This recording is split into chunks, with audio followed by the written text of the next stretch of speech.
এ ব্যাপারে আমরা আলোচনা মোহতারাম শেখ মাদানী সাহেবের কাছ থেকে শুনবো ইনশাআল্লাহ। তিনি আজকে আমাদেরকে বলবেন। এখনই আশা করি আমি মোহতারাম শেখকে বলছি যে আমাদেরকে রাসূলুল্লাহ সাল্লাল্লাহু আলাইহি ওয়াসাল্লামের পবিত্র জীবনী থেকে কিছু শোনানোর জন্য। জাযাকুমুল্লাহু খাইরান মাওলানা আবুল হাসানাত চৌধুরী। আলহামদুলিল্লাহ, রবিউল আউয়াল মাস শুরু হয়েছে ক্যালেন্ডার অনুযায়ী, উম্মুল কুরা ক্যালেন্ডার অনুযায়ী আজকে 2nd of রবিউল আউয়াল। তো আসলে আমি প্রথমে একটা কথা বলি যে মুহাম্মাদুর রাসূলুল্লাহ সাল্লাল্লাহু আলাইহি ওয়াসাল্লাম হলেন বিশ্বের সর্বশ্রেষ্ঠ সৃষ্টি, এবং রাসূলুল্লাহ সাল্লাল্লাহু আলাইহি ওয়াসাল্লাম নিজেই বলেছেন, আনা সাইয়্যিদু উলদি আদম ওয়ালা ফখর, আমি হলাম সর্বশ্রেষ্ঠ আদম সন্তান, কিন্তু এতে গর্ব করার কিছু নেই। সুবহানাল্লাহ, সুবহানাল্লাহ। এজন্য রাসূলুল্লাহ সাল্লাল্লাহু আলাইহি ওয়াসাল্লামের জীবনী, আল্লাহ রসুল সাল্লাল্লাহু আলাইহি ওয়াসাল্লামের চরিত্র শুধুমাত্র রবিউল আউয়াল মাসে আলোচিত হওয়া উচিত নয়। এটা প্রতি মাসে, প্রতি দিনে, প্রতি ক্ষণে, প্রতি জায়গায়, প্রতি সময়ে এটা আমাদের পাথেয়, সব জায়গাতেই আলোচনা হওয়া উচিত, সবখানেই আমরা এই সম্পর্কে জানা উচিত এবং আমাদেরকে এর থেকে শিক্ষা নেওয়া উচিত। রবিউল আউয়াল মাস আসলে মানুষের মধ্যে একটা ইমোশন কাজ করে, একটা মোমেন্টাম তৈরি হয়। কিন্তু আমরা যেন শুধুমাত্র রবিউল আউয়াল মাসের মধ্যে রাসূলুল্লাহ সাল্লাল্লাহু আলাইহি ওয়াসাল্লামকে সীমিত না রাখি। ওই যে ইসলামী নাশিদ অনেকে আছে এরকম বলেন যে রবিউল আউয়াল এলে তোমারই গান গায়, রবিউল আউয়াল গেলে তোমায় ভুলে যায়। আমরা যদি এরকম হই তাহলে কিন্তু রাসূলুল্লাহ সাল্লাল্লাহু আলাইহি ওয়াসাল্লামের অনুসারী হতে আমরা পারলাম না।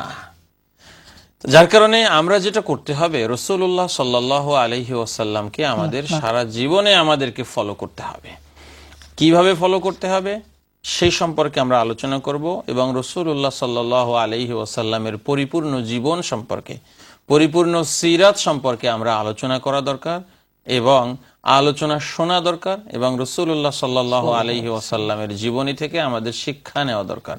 রব্বুল আলামিন নিজেই বলেছেন, লাকাদ কানা লাকুম ফি রাসূলিল্লাহি উসওয়াতুন হাসানাহ, অবশ্যই রসুলের মধ্যে তোমাদের জন্য রয়েছে উত্তম আদর্শের মূর্ত প্রতীক। তাহলে রাসূলুল্লাহ সাল্লাল্লাহু আলাইহি ওয়াসাল্লাম হলেন আমাদের রোল মডেল। এজন্য আল্লাহ রসুল সাল্লাল্লাহু আলাইহি ওয়াসাল্লামের পরিপূর্ণ জীবনই হলো আমাদের জন্য উপদেশ গ্রহণের স্থান। প্রথমত আমি অনুরোধ করব যে নিঃসন্দেহে আমরা যারা টিভি পর্দার সামনে আছি বা যারা এই আলোচনা শুনছি, সবাই আমরা আমাদের নিজেদের থেকে রাসূলুল্লাহ সাল্লাল্লাহু আলাইহি ওয়াসাল্লামকে বেশি মহব্বত করি। রাসূলুল্লাহ সাল্লাল্লাহু আলাইহি ওয়াসাল্লামের জন্য আমরা আমাদের জীবন দিতে, আমরা আমাদের জান আর মাল কুরবানি করতে আমরা কুণ্ঠাবোধ করি না ইনশাআল্লাহ। কিন্তু রাসূলুল্লাহ সাল্লাল্লাহু আলাইহি ওয়াসাল্লামের সুন্নতকে আমরা কতটুকুন মানি, আল্লাহর যে কলার লাইনে অপেক্ষা করছি, ইনশাআল্লাহ কলার আসলেই আমরা কলারদেরকে ইনশাআল্লাহ কথা বলবো। একজন কলার আমাদের সাথে কথা বলতে চাচ্ছেন, দেখি কলার প্রশ্ন আমরা নিয়ে নেই। হ্যালো কলার, আসসালামু আলাইকুম রাহমাতুল্লাহ। ওয়া আলাইকুম সালাম রাহমাতুল্লাহ। আসসালামু আলাইকুম। ওয়া আলাইকুম আসসালাম রাহমাতুল্লাহ। কেমন আছেন? জি ভালো, আপনারা ভালো তো? আলহামদুলিল্লাহ। এই যে আমি একটা জিনিস জানতে চাইলাম আর কি, জি, নামাজও যে হারাও, আর নামাজও হারাইলে ফাওয়ের ডিসটেন্সটা কতটুকু থাকা জরুরি, মানে এটা আমি একটু ক্লিয়ার করে আমার হইবা নাকি? পায়ের ডিসটেন্স মানে দুই পায়ের মাঝখানে কতটা ফাঁকা থাকা, দুই পায়ের মাঝখানে কতটুকু জায়গা খালি থাকা দরকার? জি, আর কোন কোশ্চেন আছে আপনার? না, অতটুকুই।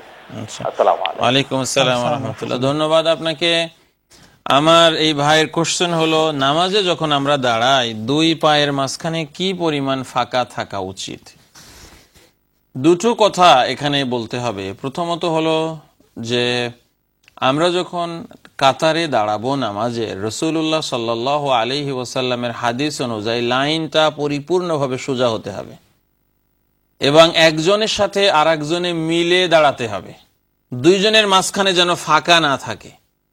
এজন্য অনেক সময় আরবিতে আপনারা শুনবেন বলে, হাজু বাইনাল মানাকিবি ওয়াল আকদাম, ঘাড় এবং পায়ের সঙ্গে তোমরা মিলিয়ে দাঁড়াও। তো এই হিসেবে এটা হলো প্রথম কথা। দ্বিতীয়ত হলো যে আমরা যখন নামাজে দাঁড়াবো তখন আমাদের দুই পা মাঝখানে স্বাভাবিকভাবে আমরা দাঁড়ালে যে পরিমাণ ফাঁকা থাকে, কোন কোন জায়গায় এক্সাম্পল দেওয়া হয়েছে যে ছোট একটা ছাগলের বাচ্চা আসা যাওয়া করতে পারে, এরকম পরিমাণ ফাঁকা হইলেই যথেষ্ট, এবং আনরিজনেবলি যেন বেশি ফাঁকা যেন করা না হয়, এটা বলা হয়েছে। কিন্তু আনফর্চুনেটলি অনেক সময় সমস্যা যেটা দেখি, যে অনেক মানুষ দেখতেছেন যে তার পাশে জায়গা খালি রয়ে গেছে, ওই জায়গাকে পূরণ করতে উনি ওনার পাকে ফাঁকা করতে থাকেন, আবার ওদিক থেকে যিনি আছেন উনি সরতে থাকেন। সমস্যা দুইজনেরই। এজন্য প্রথম যিনি আছেন উনি হলো রিজনেবলি স্বাভাবিক অবস্থায় দাঁড়াবেন, পাকে অনেক ফাঁকা করবেন না। পাশে যিনি থাকবেন তার দায়িত্ব হলো যেন অন্য ভাইয়ের পাকে প্রচুর ফাঁকা করতে না হয়। আমরা যেন একজন আর একজনের সঙ্গে মিলে দাঁড়াই। দুইজনের মাঝখানে কাতারে যদি জায়গা ফাঁকা থাকে, রাসূলুল্লাহ সাল্লাল্লাহু আলাইহি ওয়াসাল্লামের হাদিস অনুযায়ী শয়তান এসে এখানে আমাদেরকে ওয়াসওয়াসা দিতে চায়।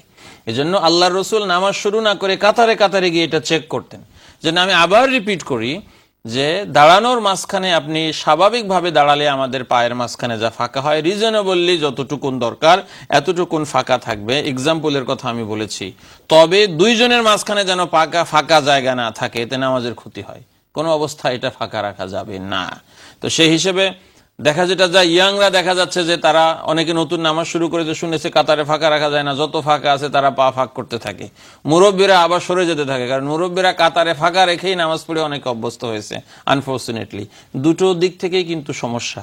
সেজন্য আমরা সবাই যেন রিজনেবলি ফাঁকা রাখি, দুই পায়ের মাঝখানে নিজেদের, আর দুইজনের মাঝখানে যেন কোনো ফাঁকা জায়গা কোনো অবস্থাতে না থাকে। আমি নিজেও অনেক সময় কারো পাশে নামাজ পড়তে দাঁড়াই, আমি নিজেও সমস্যায় পড়ি। দেখা যাচ্ছে যে উনি আমার থেকে দূরে সরে আছেন, মাঝে মধ্যে আমি নামাজের মধ্যে হাত ধরে আমি টেনে আনি, এটা আনা জায়েজ। রাসূলুল্লাহ সাল্লাল্লাহু আলাইহি ওয়াসাল্লাম এভাবে অনেককে এনেছেন। এরপরও দেখা যায় যে ওনারা বুঝেন না, আবার সরে যান, কারণ মাঝখানে ফাঁকা থাকলে শয়তান আসে। আমরা এটা যেন খুব গুরুত্ব দেই, আর দাঁড়াতে গিয়ে যেন আমরা রিজনেবলি দাঁড়াই। রব্বুল আলামিন যেন আমাদেরকে কাতার সোজা করে, মনকে সোজা করে, আর সঠিকভাবে যেন নামাজ আদায় করা তৌফিক দিন। ধন্যবাদ আপনাকে আপনার সুন্দর প্রশ্নের জন্য। ধন্যবাদ।